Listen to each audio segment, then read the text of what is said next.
ওমা তুমি সুচি থাকো অসুচি থাকো, তুমি পবিত্র থাকো অপবিত্র থাকো, যেখানে থাকো যেমনই থাকো, যদি একবার হরিকে স্মরণ করতে পারো সেই মুহূর্তেই তোমার সর্বত্র ভিতর বাহির সর্বত্র পবিত্র হয়ে উঠবে।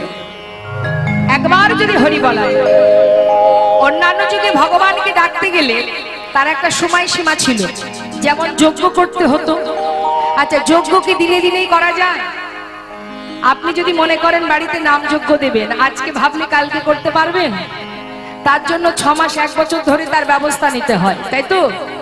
তাহলে সেটা একটা সময়ের ব্যাপার। ধ্যান তপস্যা, আজকে যদি আপনি ধ্যানে বসেন কালকে কি ইষ্টদেবকে পাবেন? তার জন্য সময়ের ব্যাপার, তাই তো মা? তাহলে ধ্যান তপস্যা পূজা অর্চনা যাগ যজ্ঞ এগুলো অন্যান্য যুগে ছিল, না হলে ভগবানকে পাওয়া যেত না। কিন্তু কলিযুগে কি বললেন? যখনই তুমি হরিকে স্মরণ করবে, যে মুহূর্তে স্মরণ করবে, সেই মুহূর্তে তোমার ভিতর বাহির পবিত্র হয়ে উঠবে। এখন এই জগতে অনেকে আছে, দেখবেন অনেকে বলে, কেউ যদি একটু মনে করুন অন্যায় করে, ভুল করে, পাপ করে, সে যদি কখনো মুখে হরিনাম করে, তখন দেখবেন অনেকে বলে, দেখেছো কাণ্ড, ভূতের মুখে রাম নাম, বলে না? তার মানে কি, যে অন্যায় করে গেছে, পাপ করে গেছে, তার হরিনাম করার কোনো অধিকার নেই। হরিনাম করলেই তাকে এটাই শোনানো হয়। আবার এও বলা হয় যে সারা জীবন অন্যায় করে গেছে, শেষ জীবনে এখন হরি হরি বলে ডাকছে, হরি কি কৃপা করবে? অনেকে বলে যে সারা জীবন পাপ করেছে, তাকে কি আর হরি ক্ষমা করে? এটা আমাদের চিন্তা ভাবনা, আমাদের মতো সাধারণ মানুষের চিন্তা ভাবনা। জেনে রাখবেন, শাস্ত্র অন্য কথা বলছে। শাস্ত্র বলছেন, জীব যখনই যে মুহূর্তে হরিকে স্মরণ করবে, হরি নামকে সার করবে, তার আগ পর্যন্ত জীবনে যত পাপ করুক না কেন, সেই পাপ নিমেষেই দূরীভূত হয়ে যাবেন। তাই গৌর হরি। কিন্তু আপনি যদি মনে করেন আমি সারা জীবন অন্যায় করব, জীবনের শেষের দিনে গিয়ে হরিকে স্মরণ করব, ইচ্ছাকৃত করা একরকম। আমি ইচ্ছাকৃত অন্যায় করছি, জেনে বুঝে অন্যায় করাটা তো মহাপাপ। তাই জেনে রাখবেন মা, জীবনে যখনই যে মুহূর্তে আপনি হরিকে স্মরণ করতে পারবেন, একবার ডাকার মতো যদি একবার ডাকা যায়, যখনই শুধু আত্মনিবেদন করে ভগবানের চরণ সার করে যদি আপনি একবার বলতে পারেন, হে দয়াময়, হে করুণাময়, আজ থেকে আমি তোমার, তুমি আমার। শুধু এইটুকু কথা, আজ থেকে তুমি আমার, আস্তে আমি তোমার। এই কথাটা যখনই আমি বলবো, যখনই আপনি বলবেন, সেই মুহূর্ত থেকেই কিন্তু ভগবান আপনার সহায় হয়ে যাবে। কিন্তু মন থেকে বলতে হবে মা। হরিবল হরিবল। লোক দেখানো ভক্তি ভজন করে কোনো লাভ নেই। ভালোবাসলে অন্তর থেকে ভালোবাসতে হবে, ডাকার মতো ডাকতে হবে। তাই তো শাস্ত্র বলছেন, একবার কৃষ্ণ নামে যত পাপ হরে, জীবের সাধ্য নেই জীব তত পাপ করে। তার মানে যদি ডাকার মতো তুমি একবার ডাকতে পারো, তোমার জীবনে এমন কোনো পাপ নেই যেটা দূরীভূত হবে না। তার সব থেকে বড় প্রমাণ হচ্ছে অজামিল। অজামিল সন্তান পরিবারকে খাওয়াবার জন্য, জাতিতে ছিলেন ব্রাহ্মণ, সারা জীবনে ডাকাতি করেছে, চুরি করেছে, প্রাণী হত্যা করেছে, কিন্তু জাতিতে ছিল ব্রাহ্মণ, কর্ম ছিল নিচু। সেই অজামিল সারা জীবন অন্যায় করে গেছে মা। কথাগুলো একটু মন দেবেন। কি হয়েছে? খিদে পেয়েছে নাকি? খিদে পেয়েছে? আমি জানি এখানে প্রসাদের ব্যবস্থা আছে, তা মন চঞ্চল হলে হবে না, শান্ত মনে শুনতে হবে। তা সেই অজামিল সারা জীবন সন্তানদের নিয়ে বাবা সন্ধে হলেই ডাকাতি করতে চলে যেত। আমার একটু মন দেবেন কথার মধ্যে। একবার প্রভুর নাম করলে তার ফল কি হতে পারে? বারবার ভাগবত বলছে, শাস্ত্রে বলছে হরি নাম করো, একবার ডাকো, হাজার হাজার অপরাধ দূরীভূত হবে। তারই একটা দৃষ্টান্ত স্বরূপ আপনাদের প্রমাণ দিয়ে যায়। তা এই অজামিল তার যত সন্তান, তার ছোট ছেলের নাম ছিল, কি নাম ছিল অনেকেই জানেন, নারায়ণ। এই নামটা কে দিয়েছিলেন? এই নামটা দিয়েছিলেন একজন মুনি, যার নাম লোমশ মুনি। এই লোমশ মুনি একটি দেহের একটি জ্বালা, শারীরিক একটি অসুস্থতার কারণে তিনি অসহ্য যন্ত্রণায় ছটফট করতেন। দেবর্ষি নারদ বলেছিলেন, মুনিবর, আপনার রোগ যদি আপনি ভালো করতে চান তাহলে জাতিতে হবে উঁচু জাতি, মানে ব্রাহ্মণের জাতি, কিন্তু স্বভাব হবে নিচু প্রকৃতির, তার কর্ম হবে নিচু প্রকৃতির। এমন কোন ব্রাহ্মণের ঘর থেকে যদি আপনি ভিক্ষা করে আনতে পারেন, তন্ডুল ভিক্ষা করতে পারেন, আর সেটা যদি আপনি রন্ধন করে খেতে পারেন, আপনার রোগ ভালো হয়ে যাবে। এখন লোমশ মুনি খুঁজতে শুরু করলেন যে জাতিতে উঁচু, কর্ম তার নিচু, এরকম ব্যক্তি কে আছে জগতে, কোথায় আছে? খোঁজে খোঁজে হঠাৎ সন্ধান পেল এই অজামিলের বাড়িতে। খবর পেয়ে অজামিলের বাড়িতে চলে গেল। গিয়ে দেখলো কি, তার কন্যা এক মুষ্টি চাল ওই ভিক্ষা স্বরূপ মুনিকে দিচ্ছেন, তার কোলে একটা সদ্যজাত সন্তান। তা যখন ভিক্ষাটা দিয়েছে, ঘরে গিয়ে রন্ধন করে সেবা করেছে। সেবা করা মাত্রই বাবা তার রোগ ভালো হয়ে গেছে। যেই না রোগ ভালো হয়ে গেছে, মনে মনে আফসোস করছে যে আমার এত বড় উপকার যে করে দিল, আমার এত বড় জ্বালা থেকে যে আমায় উদ্ধার করে দিল, আমি তাকে যাই একটু আশীর্বাদ করে আসি। এই চিন্তা ভাবনা নিয়ে তিনি আবার সেই অজামিলের বাড়িতে গেলেন। গিয়ে ওই ছোট্ট পুত্র সন্তানকে তার কোলে দেখে বলে উঠলেন, অজামিল, তুমি আমার এত বড় উপকার করেছো, আমি তোমার ছোট ছেলের নাম দিয়ে গেলাম নারায়ণ। হরি বল হরি। এখন অজামিল সারা জীবন সন্তান, স্ত্রী, পরিবারের অন্ন জোটাবার জন্য চুরি ডাকাতি করে দিন কাটিয়েছে মা।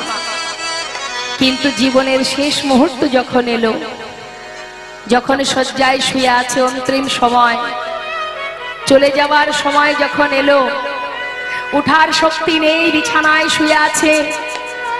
শেষ মুহূর্ত আসার আগেই দেখতে পাচ্ছে অজামিল যেন যম দুধ পাঠিয়েছে তাকে নিয়ে যাওয়ার জন্য। যমদূতকে দেখে অজামিল শয্যায় শুয়ে চিৎকার করে ডাকছে, নারায়ণ নারায়ণ নারায়ণ, একবার কাছে বাবা, একবার কাছে আয়, নারায়ণ একবার আমার পাশে আয়। চিৎকার করছে।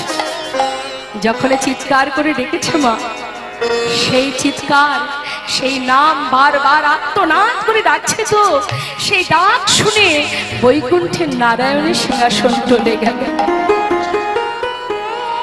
তিনি দুধ পাঠিয়ে দিলেন। দুধ পাঠিয়ে দিয়েছে, এসে দেখছে যমদূত দাঁড়িয়ে আছে। কেন আছো তোমরা? ওকে নিয়ে যাব বলে এসেছি। ও তো যাবে না তোমাদের সঙ্গে। কেন যাবে না? সারা জীবন শুধু অন্যায় করে গেছে, পাপ কাজ করেছে। যে জাতিতে ব্রাহ্মণ, তার কর্ম এত নিচু প্রকৃতির, পাপে পরিপূর্ণ হয়ে গেছে। তাই যমরাজ আমাদের পাঠিয়েছে ওকে নিয়ে যাওয়ার জন্য। না, তোমরা ওকে নিয়ে যেতে পারবে না। ওকে নিয়ে যাওয়ার জন্য আমরা এসেছি। শুনতে পাচ্ছ না বারবার মুখে কার নাম করছে? হ্যাঁ, শুনতে পাচ্ছি তো।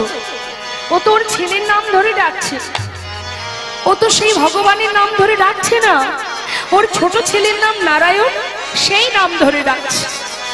বলছে, দেখো, যাকেই ডাকুক না কেন, যাকেই ডাকুক না কেন, যে নামটা মুখে উচ্চারণ করছে, সেই নাম, সেই শব্দটি, সে তো বৈকুণ্ঠের নারায়ণ। এই যে মুখে উচ্চারণ করছে, এই যে মুখে একবার চিৎকার করে করে বলছে আমার কাছে আয় নারায়ণ, ওই যে চিৎকার, ওই চিৎকারে বৈকুণ্ঠের নারায়ণের সিংহাসন টলে গেছে। আমাদের পাঠিয়েছে ওকে নিয়ে যাওয়ার জন্য। ওর সমস্ত পাপ দূরীভূত হয়ে গেছে, ওকে এসেছি আমরা নিয়ে যেতে। একটা বার ডাকার মতো ডাকো, ভালোবাসার মতো ভালোবাসো। যদি ডাকার মতো ডাকতে পারো, ভালোবাসতে পারো, এক ডাকেই ভগবান যুগে যুগে তোমার চরণে দাস হয়ে পড়ে থাকবে। সেই এক ডাকে বৈকুণ্ঠের সেই নারায়ণ যে দূত পাঠালো, সেই দূত সোনার সিংহাসনে করে ওই অজামিলকে নিয়ে গেল বৈকুণ্ঠে। তাই মাগো, ভগবানকে পাওয়ার জন্য সাধন ভজনও লাগে না, অর্থ লাগে না, পাণ্ডিত্য লাগে না, কিচ্ছু নয়। শুধু দেহ মন প্রাণ সঁপে দাও, তার চরণে নিজেকে সঁপে দাও, তাকে স্মরণ করো। আত্মনাদ যদি করতে হয়, কাঁদতেই যদি হয়, একবার প্রভুর চরণ স্মরণ করে বলো, হরি বল হরি বল। তোমার কাছে চেয়ে তবেই এসেছিলাম ধরায়, তোমার কাছে চেয়েছিলাম যে মানব কুলে জন্ম দাও, ভবে গিয়ে তোমার নাম করব। তোমার দেয়া সুন্দর দেহটা পেলাম, কিন্তু মায়ার সংসারে আবদ্ধ হয়ে মায়া এমন করে আমাদেরকে গ্রাস করে নিল। দিনে দিনে মায়ার দাস হয়ে আমি আমার আপন জনকে ভুলে গেলাম। শুনেছি তুমি করুণাময় দয়াল, তাই তোমার চরণে জানিয়ে রাখি, একবার কৃপা করে তোমার চরণে তুমি আমায় ঠাঁই দাও, শুধু এইটুকু মা। তাই তো শাস্ত্র বলছে, কলিযুগে নাম ছাড়া নাহি আর ধর্ম, সর্বধর্ম সার নামে শাস্ত্র মর্ম। হরিনাম করো, আর কিচ্ছু করতে হবে না।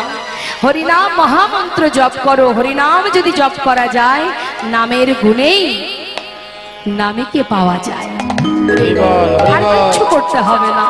তো আসুন আমরা সবাই মিলে এই হরিবাসরে যখন আছি, একবার সবাই মিলে মহামন্ত্র জপ করব। করবেন তো? সাধুর বাজারে বসে আছেন, একবার দুহাত তুলে সবাই মিলে হরি নাম করুন। তুলুন হাত।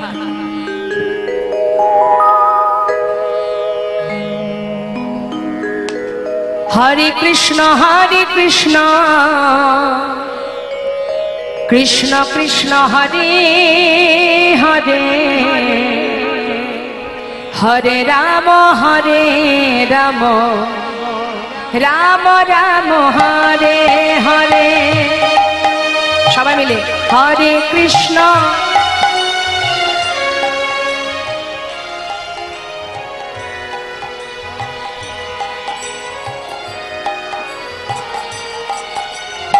কি হয়েছে?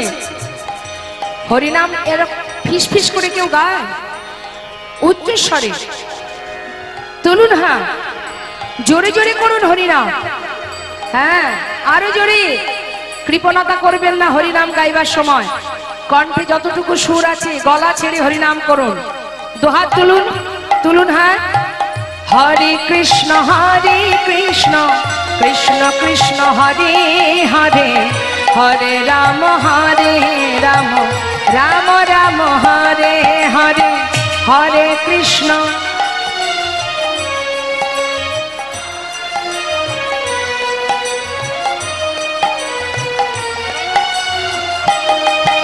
কি গো মা, জোর হয়েছে না?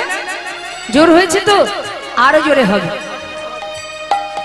একমাত্র সেই পারবে উচ্চস্বরে হরিনাম করতে যে গোবিন্দকে ভালোবাসে, যার আত্মার আর পরমাত্মার মিলন ঘটবে।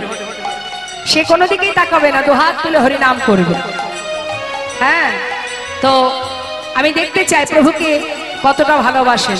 কণ্ঠের সুরই বলে দেবে কতটা ভালোবাসেন। তুলুন হাত সবাই। হরে কৃষ্ণ কৃষ্ণ কৃষ্ণ হরে হরে, হরে রাম রাম রাম হরে হরে, হরে কৃষ্ণ। বাবা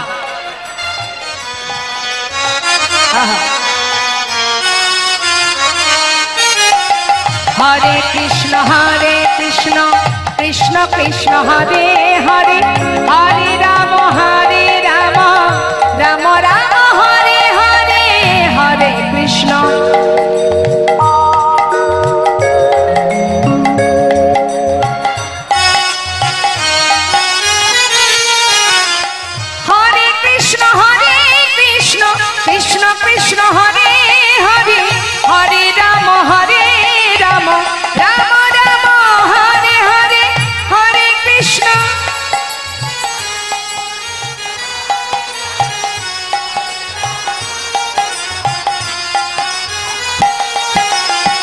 হরে কৃষ্ণ কৃষ্ণ কৃষ্ণ হরে হরে হরে রাম রাম রাম হরে হরে হরে কৃষ্ণ কৃষ্ণ কৃষ্ণ হরে হরে হরে রাম রাম রাম রাম হরে হরে হরে কৃষ্ণ হরে হরে হরে হরে হরে রাম রাম রাম রাম হরে হরে হরে কৃষ্ণ কৃষ্ণ কৃষ্ণ হরে হরে হরে রাম রাম রাম হরে বলো হরে হরে কৃষ্ণ কৃষ্ণ কৃষ্ণ হরে হরে হরে রাম রাম রাম রাম হরে হরে হরে হরে। এটা যেন ভুলবেন না, যেখানেই হরিনাম গাইতে বলবে এই সুযোগটা হাতছাড়া করবেন না। কারণ আমাদের সংসারের মধ্যে তো আর ভগবানের নাম করার সময় হয় না, হয় কি মা? সারাদিন কাজের চাপে আর হরিনাম করার সময় হয় না। আর যদিও বা বদনটা মানে মুখটা বন্ধ থাকে, তা হরিনামের কাজে তো লাগানো যায়। হাতে কাজ করব, মুখে হরিনাম করব, সেটা তো করা যায়, কিন্তু আমরা করি না। আমরা এই মুখে কত কথা বলি, দিবস রজনী আবল তাবল পাঁচাল পড়িতে পারো, তাহার ভিতরে একবারও কৃষ্ণ বলিতে নারো। তা এখন সংসারে যেহেতু হয় না, সুযোগ কোথায়? হরিবাসরে। যেখানেই যাবেন একবার যদি হরিনাম করতে বলেছে আর দেরি করবেন না, দুহাত তুলে আত্মনিবেদন করে স্বতঃস্ফূর্ত ভাবে মহামন্ত্র জপ করবেন। হরিনাম হচ্ছে মহামন্ত্র, আর জগতে যা কিছু আছে সবই হলো মন্ত্র। দেবদেবীর পূজা করতে গেলে মন্ত্র পাঠ করতে হয়, মহামন্ত্র নয়। আর হরিনামকে বলা হয় মহামন্ত্র। যেখানে মহামন্ত্র আছে সেখানে মন্ত্রের আর কোনো প্রয়োজন নেই। তাই মহামন্ত্র জপ করবেন সদা সর্বদাই। যেখানে থাকবেন চলতে পথে হয়তো কোনো কিছু চিন্তা করছেন, ভুলে যান চিন্তার কথা, শুধু প্রভুকে বলবেন, প্রভু তোমাকে সঙ্গে করে নিয়ে যাচ্ছি, তুমি ছাড়া আমার আর কেউ নাই। তাই গৌর হরি বল হরি। তখন আমরা ভাবি না মা, অনেকেই ভাবি আমার কেউ নেই, বলি না আমরা, জানিস আমার কেউ নেই, আমি একা। ভুল কথা, এই কথাটা একবারও ভাববেন না। আপনি যখন এসেছিলেন সঙ্গে কি কেউ এসেছিল? এসেছিল কি? আবার যখন যাবেন সঙ্গে করে কেউ যাবে? তাহলে মাঝখানে দুদিন পথের পরিচয় যাদের সঙ্গে হোক না কেন, তারা আপনার আপন হবে কি করে? আপনার আপন সেজনই যে এখানে পাঠিয়েছে এবং যে নিয়ে যাবে, অহরহ সে আপনার কাছে আছে। আর আপনার রক্ষা করার মালিক সেজন, মারলে সেই মারবে, রক্ষা করলে সেই করবে, কি তাই তো? রাজসভাতে দ্রৌপদীর যখন বস্ত্রহরণ হয়, সেখানে তার আপনজন ছিল না? ছিল না? ছিল তো। এক বলতে 5টা স্বামী ছিল, পরিবারের সবাই ছিল, তাই তো? গুরুজন ছিল। বলুন দেখি, এত আপনজন স্বামী থাকতে সেই দ্রৌপদীর সম্মান রক্ষা করেছিলেন কে? তাহলে সবাই থেকেও ছিল না, একজনই ছিল যে তার মান রক্ষা করেছিলেন। অর্থাৎ সব সময় মাথায় রাখবেন, আমার কেউ নেই, আমার কেউ নেই, এটা ভাববেন না। আপনার কাছে একজনই আছে। সবাই আপনাকে ছেড়ে চলে গেলেও একজন আপনাকে ছেড়ে কোথাও যাবে না, যে আপনার খোদাই দুটো অন্ন দেয়, যে আপনার চলার পথে আপনার পরনের বসন দেয়, আপনার শরীরের যত কিছু যা কিছু প্রয়োজন সবকিছু তিনিই যোগান। তাই আমরা পাই, তাই পাই, তিনি দিচ্ছেন তাই পাচ্ছি। এই যে শ্বাস প্রশ্বাস চলছে, ভালো করে শুনুন, যে অক্সিজেন আমরা নিচ্ছি মা, প্রকৃতি থেকে যে অক্সিজেন পাচ্ছি তার জন্য পয়সা দিতে হয়? দিতে হয় না তো। হসপিটালে গিয়ে একবার অক্সিজেন দেখবেন তো ফ্রি পান কিনা। যখন এই অক্সিজেন আর নিতে পারবেন না, হসপিটালে গিয়ে অক্সিজেনটা পয়সা দিয়ে কিনতে হবে। একবার ভেবে দেখুন ভগবান কি দেননি আমাদের। প্রকৃতি থেকে যে অক্সিজেন পাচ্ছি, যিনি দিয়েছেন ভগবান, সে তো 1 পয়সাও লাগে না সেটা পেতে। সেটা যতক্ষণ তিনি দেবেন ততক্ষণ আমি নিতে পারবো। যেদিন আর তিনি দেবেন না, সেদিন এই দেহ আর নিতে পারবে না। খোদায় অন্ন তিনিই দেন, পিপাসায় জল তিনিই দেন। কেন মিছিমিছি আমরা ভাবি এ আমার আপন, ও আমার আপন, ও আমার ভবিষ্যৎ? কেউ কারো নয়। কাতমকান্তা কস্তি পুত্র সংসারায় বতুব বিচিত্র নলিনী জলগত তরলং তদ্বদতিশয় চপলা। সংসারটা হচ্ছে মোহ আর মায়া। এই সংসারটা শুধুমাত্র স্বার্থের সংসার। এখানে যত সময় আপনি কর্ম করবেন তত সময় আপনার ভালোবাসা পাবেন, কিন্তু কর্ম যেদিন করতে পারবেন না সেদিন আর ভালোবাসা পাবেন না। কিন্তু সারা জীবন যাকে ভালোবাসার সময় আপনার হয়নি, জীবনের শেষের দিনে সেই আপনার সঙ্গে যাবে, আর কিন্তু কেউ যাবে না। যাবে? কেউ যাবে না। একমাত্র হরিনাম, সেই হবে সাথী, আপন জন, সেই আমার শেষের দিনের পথের বন্ধু। তাই গৌর হরিবল হরিবল। তাই তো করুণাময় তিনি যুগে যুগে এসেছেন আর জীবকে বলেছেন, ওরে জীব একবার হরিবল হরিবল, বদন ভরে একবার হরিবল। দিনান্তে যদি একবারও হরি বলিস তোর সকল পাপ দূরীভূত হবে।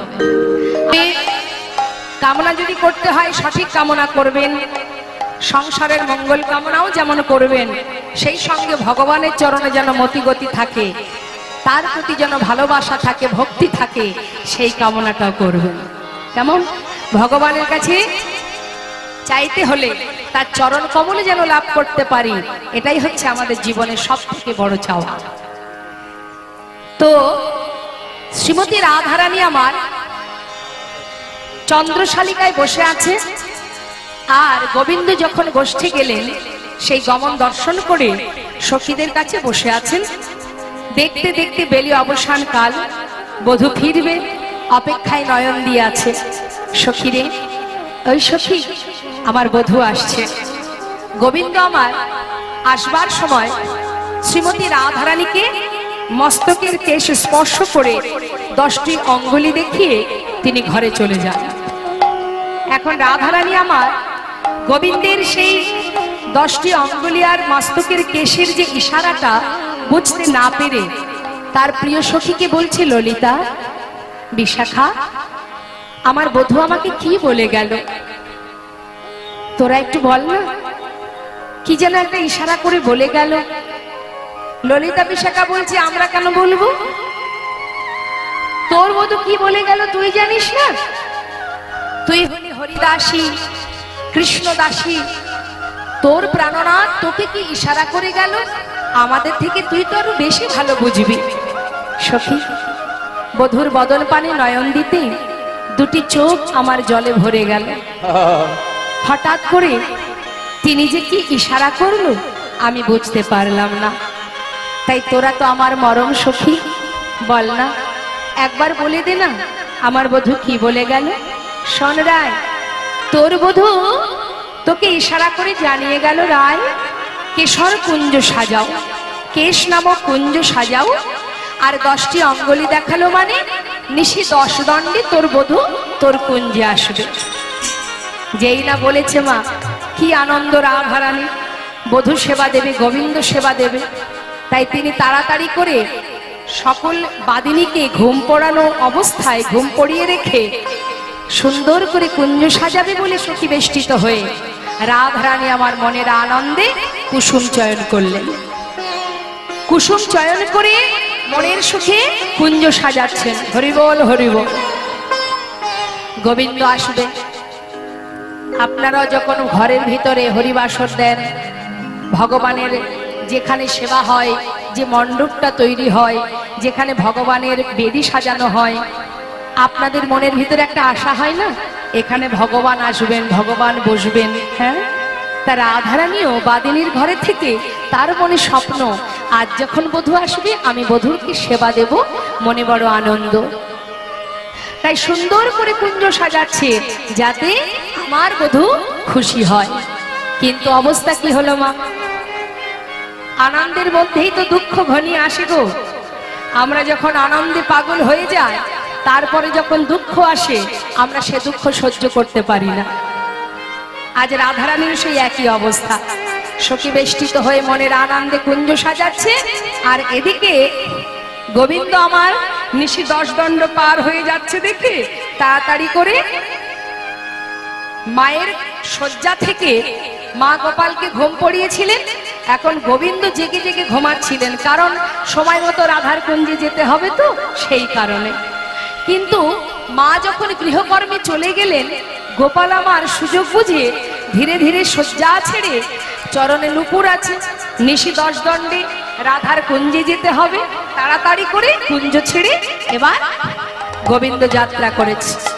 ওমা, দেখবেন নিশুতি রাত্রে কোনো একটা শব্দ যদি কানে আসে পরিষ্কার বোঝা যায়, তাই না?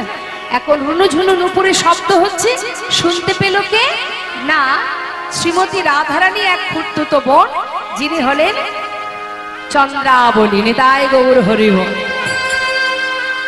এই চন্দ্রাবলী ছোটবেলা থেকে রাধারানীর প্রতি একটু হিংসা। কি হিংসা?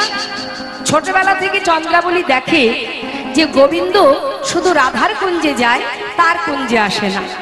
এটাই তার মনে দুঃখ যে রাধারানী যেমন সুন্দরী রমণী, আমিও তো সুন্দরী, তাহলে গোবিন্দ শুধু রাধার কুঞ্জে যাবে, আমার কুঞ্জে কেন আসবে না? এটাই তার মনের দুঃখ যে যদি কোনোদিন গোবিন্দকে পায়, তাকে এমন ভাবে ভালোবাসবে সারা জীবনের মতো রাধারানীকে সে ভুলে যাবে। নিতাই গৌর হরি। এখন এই চিন্তা ভাবনা নিয়ে কিন্তু চন্দ্রাবলী বড় হচ্ছে। প্রতিটা মুহূর্ত চন্দ্রাবলী রাধারানীকে কষ্ট দিতেন মা। একবার কি হয়েছে শুনুন। চন্দ্রাবলী শ্রীমতী রাধারানী সুন্দর করে মালা গেঁথে ললিতার হাতে দিয়ে বলছি, ললিতা, আমি এমন ঘরে বাস করি যে ঘরে থেকে নিজে হাতে বধূকে সেবাও দিতে পারি না, আবার নিজে হাতে মালা গেঁথে তার গলায়ও পরাতে পারি না। তোরা আমার মরম সখী, যা, তোদের হাতে মালাটা তুলে দিলাম, আমার পরাণ বধূর গলায় পরিয়ে দিয়া। ললিতা সখী, বিশাখা সখী তারা কি করে? রাধার গাথা মালা ওই বনে নিয়ে গিয়ে গোবিন্দের গলায় পরিয়ে দেয়। একদিন কি হয়েছে মা, ললিতা সখী মালাটা নিয়ে বনের ভিতরে গিয়ে দেখছে গোবিন্দ খেলা করছে, সঙ্গে আছে বলরাম। দেখছে দাদা যেহেতু আছেন, সেখানে কি প্রেমময়ী রাধার গাথামালা গোবিন্দের গলায় পরানোটা শোভনীয়? কি করা যায়? একটা পলাশ পাতার ঠোঙা তৈরি করে তার মধ্যে মালাটা রেখে দিয়ে একটা বৃক্ষের কোটরের মধ্যে রেখে তাড়াতাড়ি করে গোবিন্দকে ইশারা করে জানাচ্ছে, শ্যামনাগর, এই কোটরে একটা ঠোঙা আছে, তাতে একটা মালা আছে, তুমি তোমার সময় মতো মালাটা পরে নিও। এই ইশারা করে চলে গেল ললিতা সখী। আর ওই যে কোটরের মধ্যে মালাটা আছে, গাছের ডালে বসেছিল একটা কাক। সে মনে মনে ভাবছে নিশ্চয়ই রাধারানী গোবিন্দের জন্য ভালো ভালো কোনো খাবার পাঠিয়েছে। এই তো সুযোগ, গোবিন্দের হাতে যখন এটা যায়নি, আমি এই ঠোঙার মধ্যে যা আছে সেগুলো খাবো।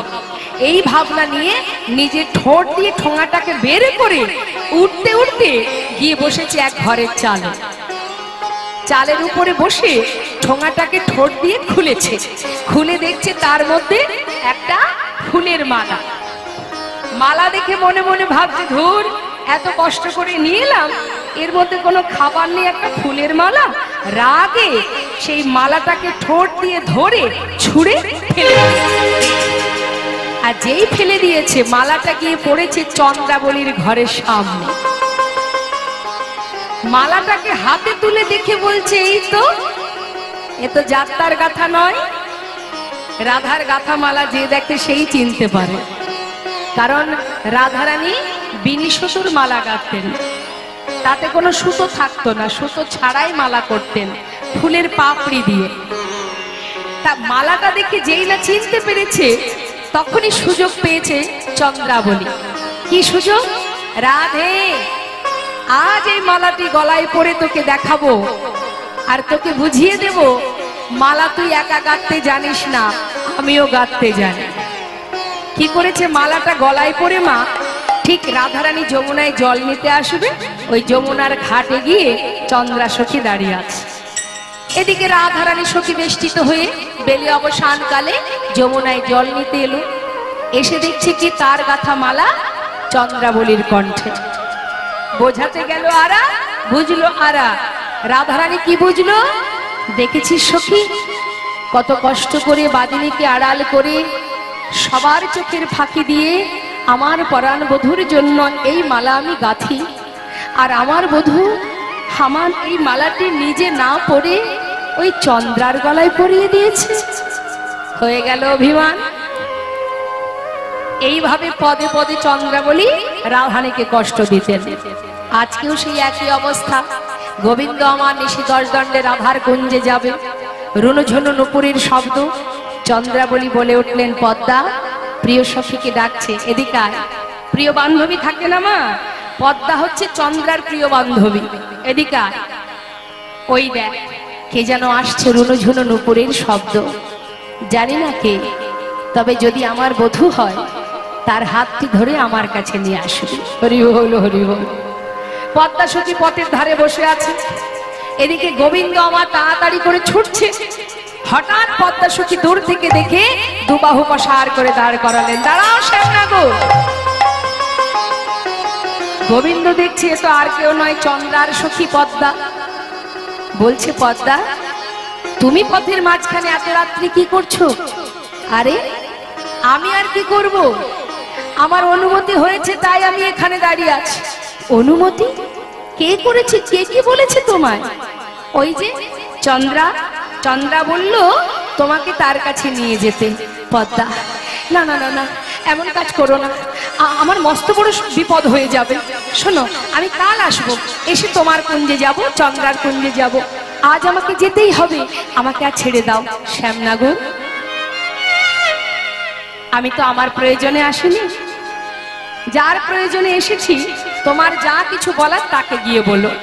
এখন তুমি আমার সঙ্গে চলো।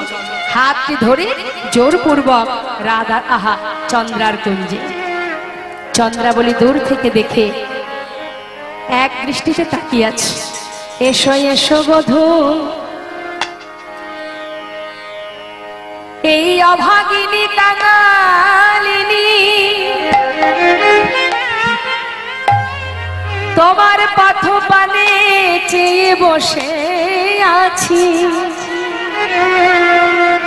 এসো এসো আমার পরাণ বধূ, আমার প্রাণনা বধূ, এই পথে নীতি তুমি করো গতি, নুপুরের ধ্বনি শুনি। ওহে পরাণ বধূ হে,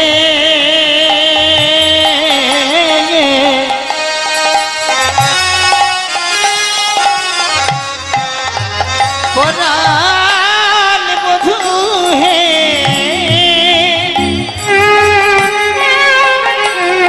বধূ হে, বধূ হে, বলো এই পথে নীতি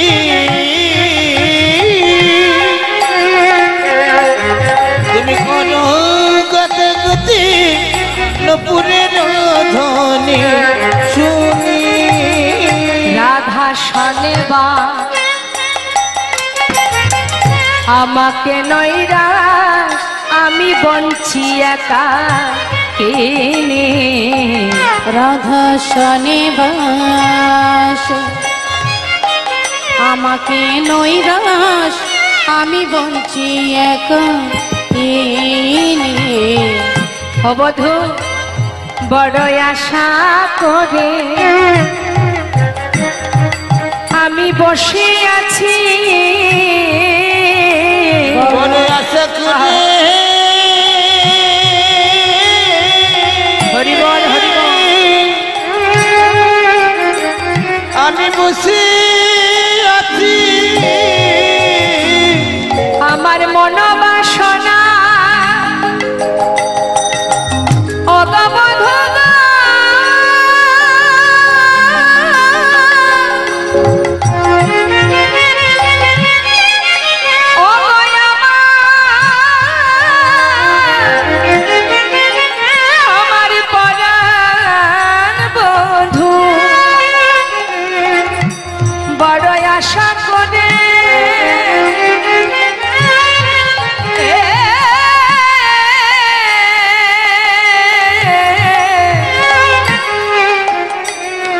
আশা করে বসে আছি, আমার মনোবাসনা তুমি পূরণ করো। বড় আশা নিয়ে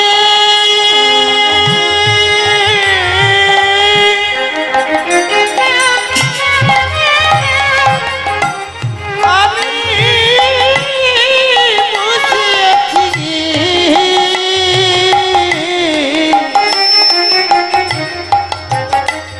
আমার মনের বাসনা পূরণ করো। আমি আর কিছু বুঝু চাই না গো, আমার মনোবাসনা পূরণ করো। ও গো আর কিছু চাই না গো, মনোবাসনা পূরণ করো। আমি আর তো কিছু চাই না প্রভু, আমি আর তো কিছু চাই না প্রভু, আমি আর তো কিছু চাই না প্রভু, আমি আর তো কিছু চাই না প্রভু, মনের বাসনা পূরণ করো। বহুদিনের বাসনা তোমায় সেবা দেব, বহুদিনের আশা আমার। আজকে রজনী তোমায় যখন পেয়েছি আর তোমায় ছাড়ব না। চন্দ্রা, আজ যে আমি কথা দিয়েছি তাকে আমাকে যেতেই হবে। আমি কাল আসি। আহা অবধূ, পথে যেতে যেতে কোনো কাঙাল যদি দামি কোনো বস্তু পায়, সে কি ফেলে রেখে চলে যায়? তুমি আমার কাছে সেই মূল্যবান ধন। আমার মতো কাঙালিনী তোমায় পেয়েছি, আজ আমি আর তোমায় ছাড়ব না। বধূ, সবাই বলে তুমি নাকি রাধানাথ, শুধু একটা কথার উত্তর দাও বধূ, শুধুই কি তুমি রাধারই নাথ, আর কি কারণ? বধূ তো বহুদিনের স্বাদ, আমি তোমায় সেবা দেব। দেখুন মা, ভগবানকে ভক্তি ভরে যদি কেউ সেবা দেয়, সে যদি সঠিক সেবা নাও জানে, যদি ভুল সেবাও দেয়, তথাপিও কিন্তু ভগবান তার কাছে বাধা পড়ে যায়। কেন বলুন তো? তার ভিতরে যে প্রেম আছে, শুদ্ধ ভক্তি আছে, ওই ভক্তি রজ্জু দিয়েই কিন্তু সে বাধা পড়ে। সেবা তার বিপরীত হতেই পারে, ভুল সেবা হতে পারে, কিন্তু ভক্তি তো আর ভুল হতে পারে না। ভগবান চন্দ্রাবলীর কাছে বাধা পড়ে গেল, কারণ তিনি সবকিছু সহ্য করতে পারেন, ভক্তির চোখের জল সইতে পারেন না। চন্দ্রাবলী যখন গোবিন্দের হাত ধরে কাঁদছে, গোবিন্দ ধরা পড়ে গেছে, আর পারছে না সেখান থেকে সরে যেতে। সারা রাত চন্দ্রাবলী সেবা দিচ্ছে, কিন্তু যাকে কথা দিয়েছে, যে কিনা বাদিনীকে আড়াল করে সকলের ভয় ভীত হয়ে কষ্ট করে কুসুম চয়ন করে সুন্দর করে কুঞ্জ সাজিয়েছিল, তার দশা কি হবে? সে তো প্রভাত হওয়ার আগেই তাকে কুঞ্জে ফিরে যেতে হবে। এই অল্প সময়ের মধ্যে গোবিন্দ সেবা থেকে সে বঞ্চিত হয়ে গেল। দেখতে দেখতে নিশি 10 দণ্ড পার হয়ে প্রভাত হতে চলল। রাধারানী কেঁদে উঠলেন, ললিতা তোরা কি শুনতে, কি শুনলি বল দেখি? তোরা যে বললি বধূ কুঞ্জে আসবে, কই সে তো এলো না। সখী রে, বল না সখী, এইভাবে গোবিন্দ সেবা থেকে আমি কেন বঞ্চিত হলাম? বলতে পারিস ললিতা? ওই বাদিনীকে আড়াল করে যার সেবা দেব বলে এলাম, কেন আজ তার জন্য আমায় কাঁদতে হচ্ছে সখী? নিশি 10 দণ্ড পার হয়ে গেছে রে, যার জন্য কুঞ্জ সাজিয়েছে সে যখন আসবে না, কার জন্য কুঞ্জ সাজানো? আমি কিচ্ছু চাই না। রাধারানী মনের দুঃখে মনের কষ্টে সমস্ত ফুলমালা ডালা ছিঁড়ে নিয়ে আবার যমুনার ঘাটে গিয়ে যমুনার জলে ভাসিয়ে দিয়ে যেই না পিছন ফিরে চলে যাচ্ছে, এমন সময় যমুনা বলে উঠলেন, রাধে, যে ফুলমালা ডালা তুমি আমার বক্ষে ফেলেছো, এ তো আমি নিতে পারবো না। ঢেউয়ের ছলায় আবার তুলে দিলেন তীরে, দিয়ে বললেন, শোনো রাধে, তুমি যার সেবায় লাগার জন্য সাজিয়েছিলে কুঞ্জ, তার সেবায় যখন লাগেনি, এই ফুলমালা ডালা আমি গ্রহণ করতে পারবো না। কারণ যেটা প্রভুর সেবায় লাগেনি সেগুলো নিয়ে আমি কি করব? এখান থেকে একটা জিনিস আমাদের শিক্ষা হয় মা, যে ভগবান যেটা গ্রহণ করে না, ভক্ত কিন্তু সেটা গ্রহণ করেন না। ফিরিয়ে দিলেন আবার সেই ফুলমালা ডালা। কারণ তুমিও কৃষ্ণ প্রেয়সী, আমিও কৃষ্ণ প্রেয়সী, কিন্তু তোমার বাসনা গোবিন্দকে কাছে পাবে, আর আমার বাসনা তোমরা যুগল হবার পর সেই প্রসাদী ফুলমালা আমার বক্ষে ফেলে দেবে, আমি সেটুকু নিয়ে আমার তাপিত হৃদয় শীতল করব। কিন্তু এটা তো প্রসাদী নয়, কৃষ্ণ প্রসাদী, যেটা গোবিন্দ সেবায় লাগেনি, সে আমি নিয়ে কি করব? তাই আবার তুলে দিয়েছে। রাধারানী আমার কুঞ্জের মধ্যে বসে বসে নয়নের জলে বুক ভাসিয়ে কাঁদছে আর ডাকছে, তুমি একবার দেখা দাও, দেখা দাও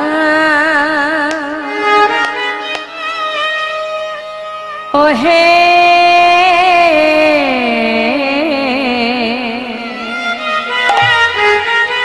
ওহে আমার প্রাণনা,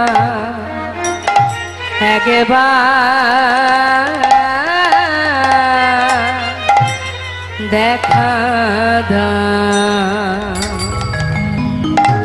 সুন্দর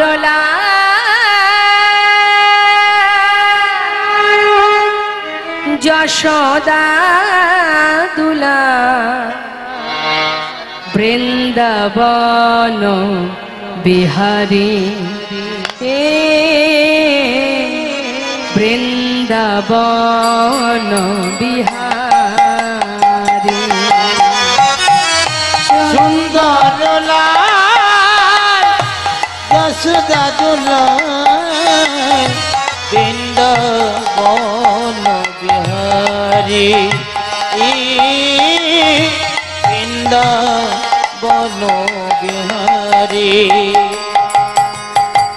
ভক্ত ডাকিলে রহিতে পারো না, ভক্ত ডাকিলে রহিতে পারো না, ভক্ত ডাকিলে তুমি রহিতে পারো না, ভক্ত ডাকিলে রহিতে পারো না।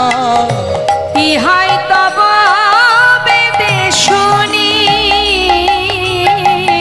ইহাই তব বেদে শুনি,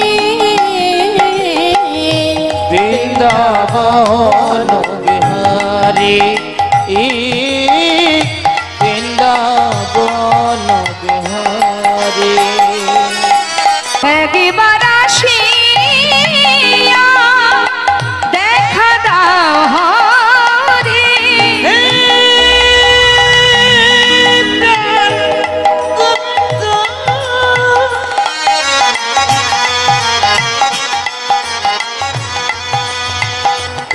তুমি একবার দেখা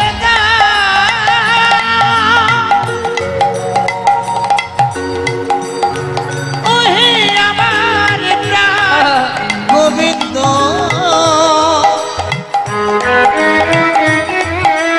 একবার দেখা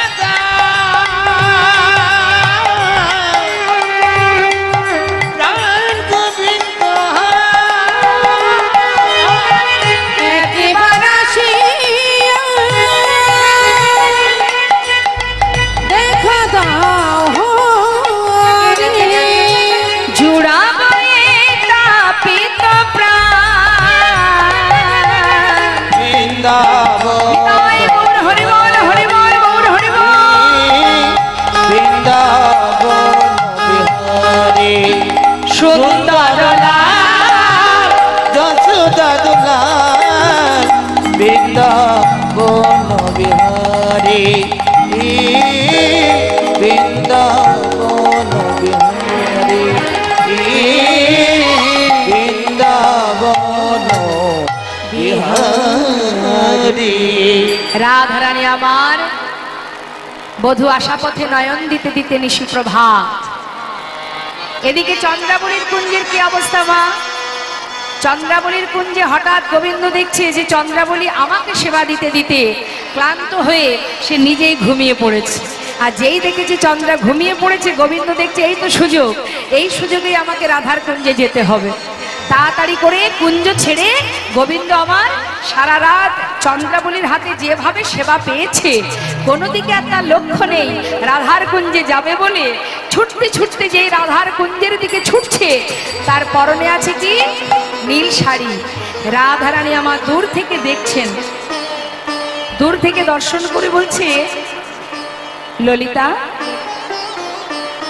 নীল বসন পরিধানে কে যেন এইদিকে আসছে, যদি আসে কেউ আসন বসতে দিস, আসন পেতে।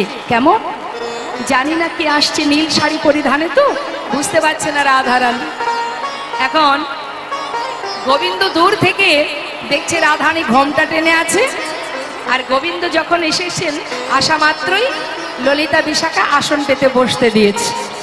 পাতা আসনে যেই বসেছেন, রাধারানী ঘোমটার আড়াল থেকে জিজ্ঞাসা করছে, নীল শাড়ি কে পরে গো মা? বলরাম আড়াল থেকে ডাকছে, দাদা মা রোহিণীমা ভালো আছেন তো? তিনি কেমন আছেন? মায়ের কুশল বলুন দাদা। গোবিন্দ দেখছো আসন পেতে বসতে দিল যখন, ভাবলাম মনে হয় সময় মতো আসতে পারিনি, না জানি কত কথা শুনতে হবে, তা আসন পেতে বসতে দিল যখন বোধহয় কিছু বলবে না। এখন তো আমি আসল বিষয়টা বুঝতে পারলাম, তুমি আমায় চিনতে পারোনি রাধে? আমি তো বলরাম নই, বলরাম নই, রাম অনুজ, রামের ছোট ভাই। যেই না বলা, রাধারানী আমার যে ঘোমটাকে দিয়েছিলেন মা, ঘোমটা তুলে গোবিন্দের আপদমস্তক একবার দর্শন করলেন, আবার বদনটা ঢেকে বসলেন। ওরাই বিনোদিনী মানে হইল মা, ওরাই বিনোদিনী মানে হইল মা, বিনোদিনী মানে হইল মা, বিনোদিনী মানে হইল মা। তা দেখিয়া কুল না করকা, তা দেখিয়া কুল না করকা, তা দেখিয়া কুল না করকা, তা দেখিয়া কুল না করকা। এবার পড়িল রাধার চরণ তলে, পড়িল রাধার চরণ তলে, পড়িল রাধার চরণ তলে, পড়িল রাধার চরণ তলে। ভাসাল ধরণী নয়নের জল, ভাসাল ধরণী নয়নের জলে, ভাসাল ধরণী নয়নের জল, আশালো ধরণী নয়নের জলে, ভাসাইয়ে দিল গো, ভাসাইয়ে দিল গো, ভাসাইয়ে দিল গো, ভাসাইয়ে দিল গো, নয়নের জলে চরণ ভাসাইয়ে দিল গো, জলে চরণ ভাসাইয়ে দিল গো, নয়নের জলে চরণ ক্ষমা করো, ক্ষমা করো, ভাসাইয়ে দিল গো, ক্ষমা করো, ক্ষমা করো, নয়নের জলে চরণ ক্ষমা করো, ক্ষমা করো, ভাসাইয়ে দিল গো, ভাসাইয়ে দিল গো। ভাসাইয়ে দিল গো। চলুন যাই সবাই মিলে আমরা রাধা নাম গাইতে গাইতে বৃন্দাবন ধাম।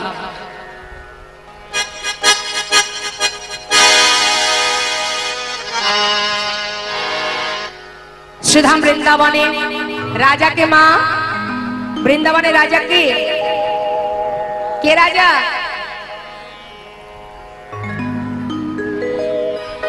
রাধা রানী। রাধে রাধে।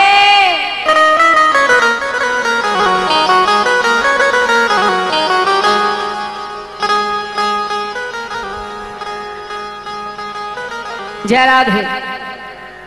বৃন্দাবন ধাম অপার, জপে যা রাধে রাধে।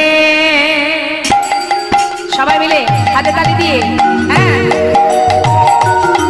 বৃন্দাবন ধাম অপার,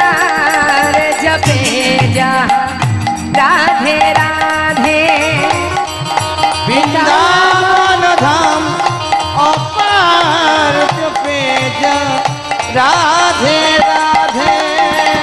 এই যে সবাই মিলে হাতে তালি দিয়ে, হ্যাঁ হাতে তালি দিয়ে কিন্তু সবাই মিলে গাইবে।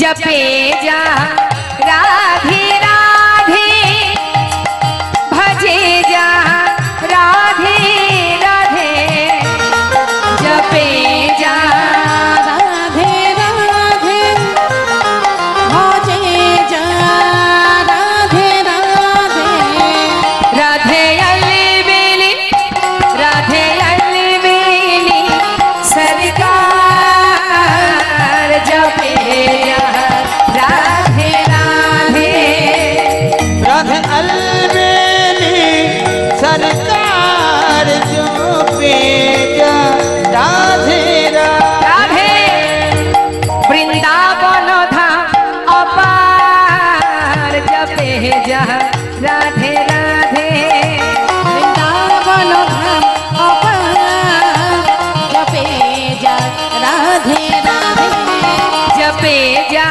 राधे राधे, भजे जा राधे राधे, जपे जा राधे राधे, भजे जा राधे राधे, राधे अलबेली, राधे अलबेली सरकार, जपे जा राधे राधे, ओ राधे अलबेली सरकार जो पेजा राधे राधे।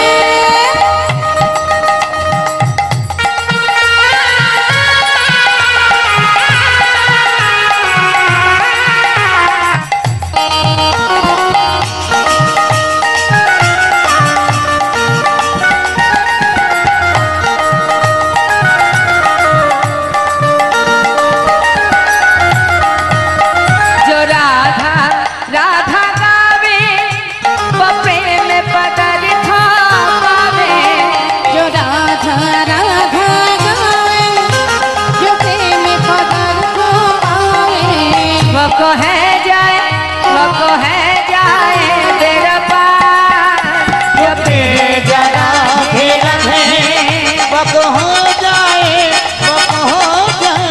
मेरा पार जो पेजा राधे राधे। वृंदावन धाम अपार, जपे जा